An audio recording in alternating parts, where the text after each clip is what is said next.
در شرق اوکراین جدایی‌خواهان رو به روسیه ادعا می‌کنند که شهرک چارناخینی کنار مرکز نقلیاتی دبالتسوو را تحت نظارت قرار دادند. در خود دبالتسوو باشد گشت یا خود پترول‌های جدایی‌خواهان روا دارند. سازش آتش بس میان نیروهای حکومت اوکراین و جدایی‌خواهان از 15 فوریه به حکم اجرا درآمده است.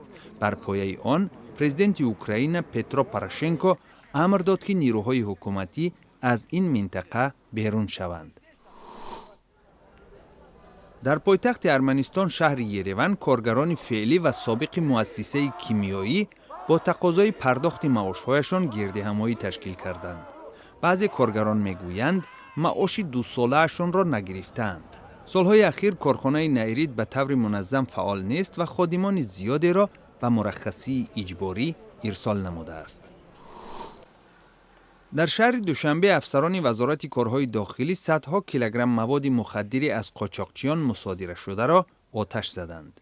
سخنگوی وزارت میگوید مقدار محو شده مواد مخدر 600 کیلوگرم بوده در ارتباط با 79 پرونده جنایی همچون شهادت شیعی نگهداری میشد.